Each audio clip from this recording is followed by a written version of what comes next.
اعوذ باللہ من الشیطان الرجیم بسم اللہ الرحمن الرحیم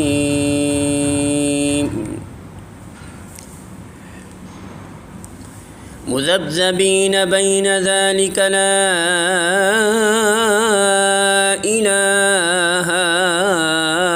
هؤلاء ولا الہ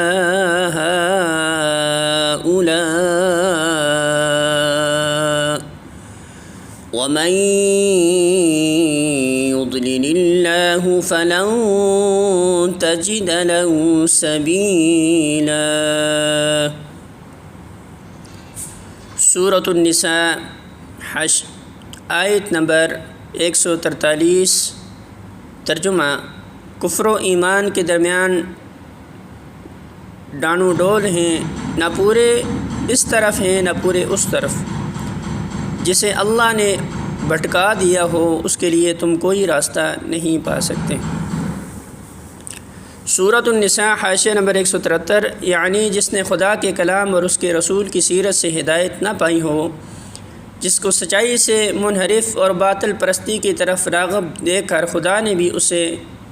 اسی طرح پھیر دیا ہو جس طرف وہ خود پھرنا چاہتا تھا، اور جس کی ضلالت طلبی کی وجہ سے خدا نے اس پر ہدایت کے دروازے بند اور صرف ضلالت ہی کے راستے کھول دیے ہوں، ایسے شخص کو راہ راست دکھانا در حقیقت کسی انسان کے بے بس کا کام نہیں۔ اس معاملے کو رزق کی مثال سے سمجھیے۔ یہ ایک حقیقت ہے کہ رزق کے تمام خزانے اللہ کے قبضۂ قدرت میں ہیں۔ جس انسان کو جو کچھ بھی ملتا ہے اللہ ہی کے ہاں سے ملتا ہے، مگر اللہ ہر شخص کو رزق اس راستہ سے دیتا ہے جس راستے سے وہ خود مانگتا ہو۔ اگر کوئی شخص اپنا رزق حلال راستہ سے طلب کرے اور اس کے لیے کوشش بھی کرے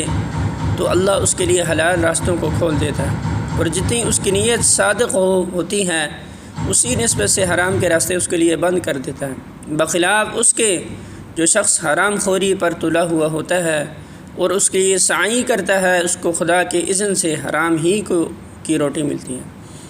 اور پھر یہ کسی کے بس کی بات نہیں کہ اس کے نصیب میں رزق حلال لکھ دے، بلکہ اس طرح یہ بھی حقیقت ہے کہ دنیا میں فکر و عمل کی تمام راہیں اللہ تعالیٰ کے اختیار میں ہیں۔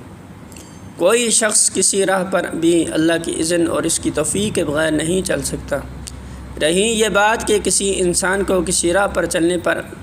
چلنے کا اذن ملتا ہے اور کسی کی راہ کی رہبری کے اسباب اس کے لیے ہموار کیے جاتے ہیں، تو اس کا انحصار سراسر آدمی کی اپنی طلب اور سعی پر ہے۔ اگر وہ خدا سے لگاؤ رکھتا ہے، سچائی کا طالب ہے اور خالص نیت سے خدا کے راستے پر چلنے کی سعی کرتا ہے، تو اللہ اسی کا اذن، اس کی توفیق اسے عطا فرماتا ہے اور اسی راہ پر چلنے کے اسباب اس کے لیے موافق کر دیتا ہے، بخلاف اس کے جو شخص خود گمراہی کو پسند کرتا ہے اور غلط راستوں ہی پر چلنے کی سعی کرتا ہے۔ اللہ کی طرف سے اس کے لیے ہدایت کے دروازے بند ہو جاتے ہیں اور وہی راہیں اس کے لیے کھول دی جاتی ہیں جن کو اس نے اپنے آپ کے لیے منتخب کیا۔ ایسے شخص کو غلط سوچنے، غلط کام کرنے، غلط راہوں میں اپنی قوتیں صرف کرنے سے بچا لینا کسی کے اختیار میں نہیں۔ اپنے نصیب کے راہ راست جس نے خود کھو دی اور جس سے اللہ نے اس کو محروم کر دیا، اس کے لیے یہ گم شدہ نعمت کسی کے ڈھونڈنے نہیں مل سکتی۔